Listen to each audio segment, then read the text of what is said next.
Hello everyone. जैसा कि आप लोगों को मालूम है कि पबजी जो कि एक बहुत ही पॉपुलर गेम है वह अब इंडिया में बैन हो चुकी है और हमारे देश में जो इस गेम को पसंद करते थे वे लोग बहुत ही दुखी हैं। तो आइए इस वीडियो में हम यह जान लेते हैं कि आखिर पबजी को हमारे देश में क्यों बैन किया गया, क्या यह करना जरूरी था और इस पबजी गेम के बैन होने के बावजूद भी हम इसे कैसे खेल सकते हैं, हम यह भी जानेंगे। साथ ही हम पबजी गेम के अल्टरनेटिव के तौर पर जो इसका इंडियन वर्जन फौजी को लॉन्च करने की बात हो रही है उसके बारे में भी डिटेल में जानेंगे। तो इस वीडियो में अंत तक मेरे साथ बने रहें। तो चलिए शुरू करते हैं।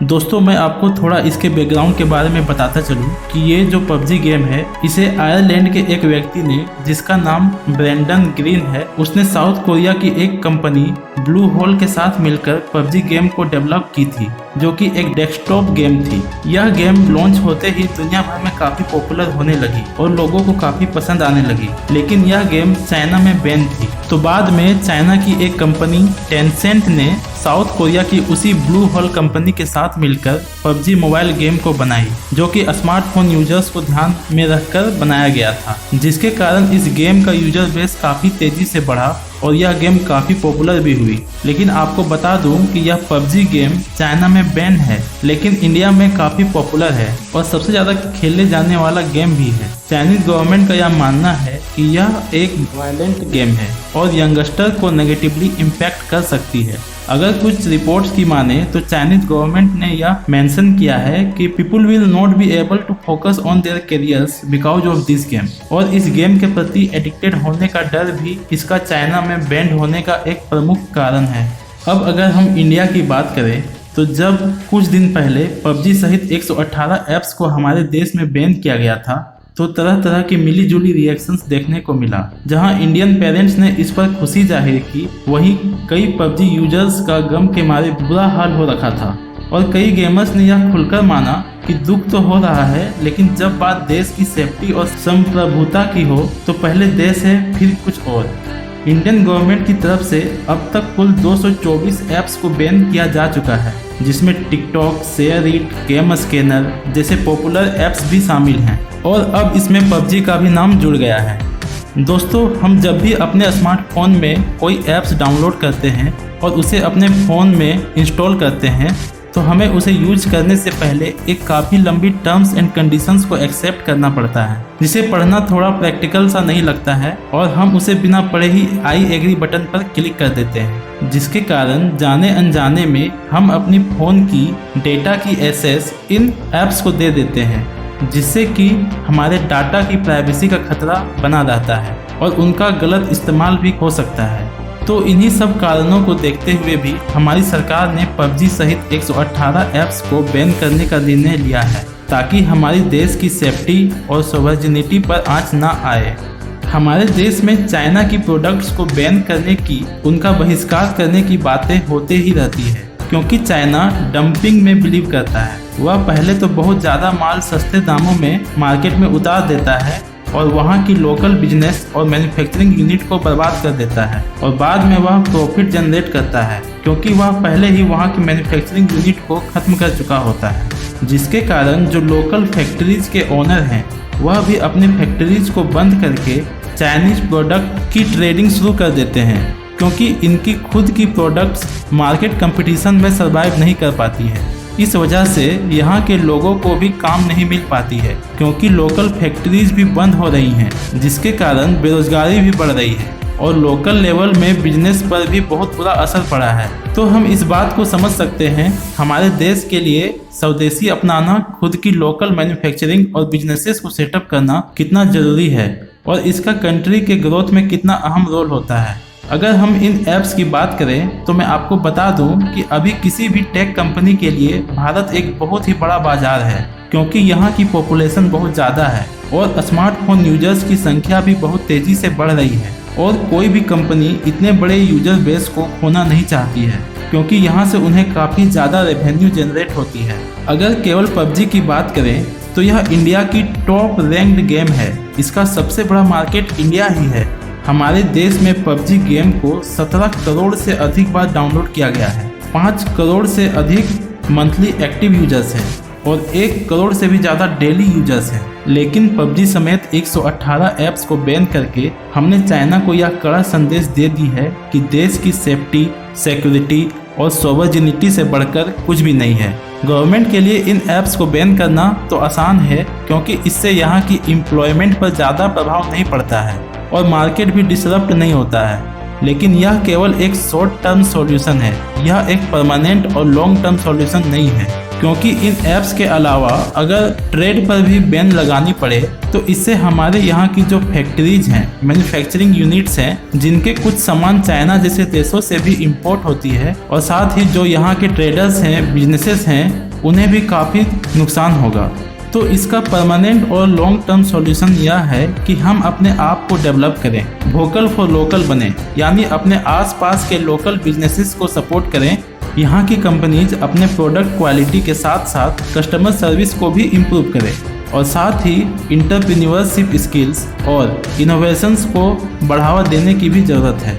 हमारे देश में section 69A of IT act का इस्तेमाल करके अब तक 3 चरणों में 224 ऐप्स को बैन किया जा चुका है, जिसके कारण अभी इंडियन ऐप डेवलपर्स के लिए भी बहुत बड़ी अपॉर्चुनिटीज क्रिएट हुई है और आत्मनिर्भर मिशन को भी बल मिला है। इसी को देखते हुए बेंगलोर बेस्ड एक कंपनी एनकोर गेम्स ने यह अनाउंस किया है कि वह पबजी जिसे कि बैन किया गया है उसके राइवल के तौर पर जल्द ही एक गेम लॉन्च करने वाली है, जिसका नाम फौजी होगा।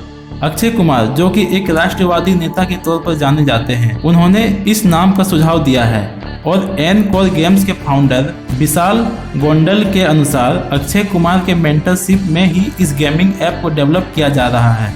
पबजी के प्रतिद्वंदी ऐप फौजी, जिसका पूरा नाम फियरलेस एंड यूनाइटेड गार्ड्स है, इसको इस तरह से डिजाइन और डेवलप किया जा रहा है जिससे कि प्लेयर्स को, हमारे जो जवान हैं, इंडियन सोल्जर्स हैं, उनको कितनी चैलेंजेस फेस करनी पड़ती है, वह कितना ज़्यादा सेक्रीफाइस करते हैं, इस तरह के थीम के माध्यम से उनके बारे में जानने का अनुभव मिलेगा। गलवान घाटी फेस ऑफ जैसी कई तरह की थीम इसमें इंक्लूड किया जाएगा।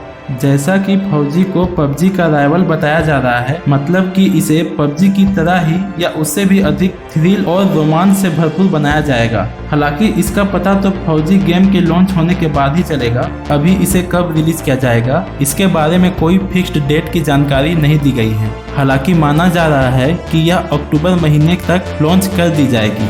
अगर बात करें एनकोर गेम्स के फाउंडर विशाल गोंडाल की, तो बता दूं कि वह 1999 से ही इस फील्ड में एक्टिव हैं और पहले भी कई गेम लॉन्च कर चुके हैं। उनका कहना है कि भारतीय भी इस तरह के बेहतरीन गेम्स को बनाने में सक्षम हैं और वह अपने क्वालिफाइड स्टाफ्स की मदद से ऐसा करके दिखाएंगे। विशाल गोंडाल के अनुसार वह और उनकी टीम मार्च से ही इस गेम को डेवलप करने में जुटी हुई है और उम्मीद है कि अक्टूबर के मंथ तक इसे लॉन्च भी कर दिया जाएगा। साथ ही वह एक क्रिकेट बेस्ड गेम पर भी काम कर रहे हैं, जिसे कि IPL के दौरान लॉन्च किया जाएगा।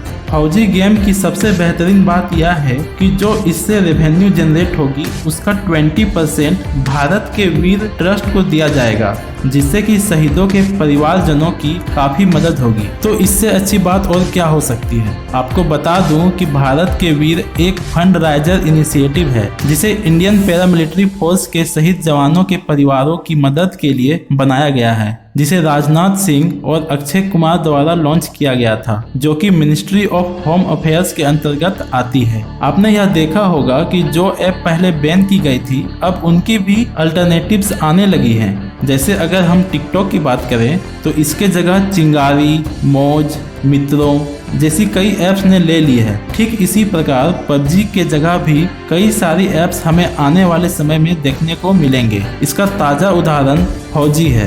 अब गूगल प्ले स्टोर ने भी पबजी समेत 118 ऐप्स को अपने प्लेटफॉर्म से हटा दिया है। मतलब अब आप इन ऐप्स को डाउनलोड नहीं कर सकेंगे। जैसा कि मैंने इस वीडियो के स्टार्टिंग में ही कहा था कि आप अभी भी पबजी गेम को खेल सकते हैं। तो चलिए अब जान लेते हैं कि इसके लिए आपको क्या करना पड़ेगा। दोस्तों, पबजी केवल एक ही गेम नहीं है, इसके 4 अलग अलग वर्जन्स हैं और इनके डेवलपर्स भी अलग अलग हैं। इनमें से हमारे देश में जिन 2 ऐप्स को बैन किया गया है वह है पबजी मोबाइल और इसका लाइट वर्जन, जिसे कि चाइना की कंपनी टेंसेंट गेम्स ने साउथ कोरिया की कंपनी ब्लू होल के साथ मिलकर बनाया था। जबकि जो पबजी गेम फॉर पीसी है और जो इसका लाइट वर्जन है, इसे साउथ कोरिया की एक कंपनी ब्लू होल ने डेवलप किया है। उसे अभी बैन नहीं किया गया है, मतलब अभी भी आपके पास एटलीस्ट एक ऑप्शन अवेलेबल है, यानी आप अपने पीसी या लैपटॉप या कंसोल में इसे इंस्टॉल करके खेल सकते हैं। लेकिन पीसी में इस गेम को खेलने के लिए आपको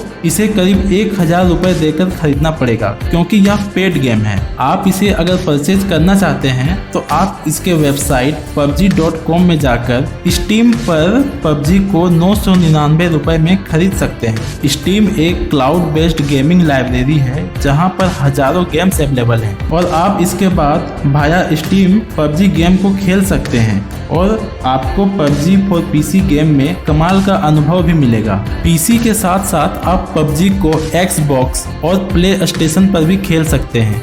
लेकिन पीसी पर PUBG खेलने के लिए आपके पास एक अच्छी कॉन्फ़िगरेशन का सिस्टम होना चाहिए, जिसके लिए Core i5 4430 प्रोसेसर या फिर AMD का FX 6300 processor with 2GB graphic cards का होना जरूरी है। साथ ही 8GB रैम और 30GB की इंटरनल स्टोरेज भी होनी चाहिए, ताकि PUBG को आप बिना किसी लैग के खेल सकें। वैसे अगर आपकी सिस्टम का कॉन्फ़िगरेशन इतना नहीं है या इससे कम है तो आपको घबराने की जरूरत नहीं है। तब भी आप PUBG फॉर पीसी का लाइट वर्जन इंस्टॉल कर सकते हैं, जो कि Core i3 प्रोसेसर और 4GB रैम पर आसानी से काम करेगा। और अच्छी बात यह है कि इसकी लाइट वर्जन बिल्कुल फ्री में अवेलेबल है। So, though you cannot play PUBG on your smartphone, but this is how you can play PUBG in your PC। तो अगर आप PUBG गेम को PC में खेले हैं तो मुझे कमेंट सेक्शन में जरूर बताएं कि इनमें क्या अंतर है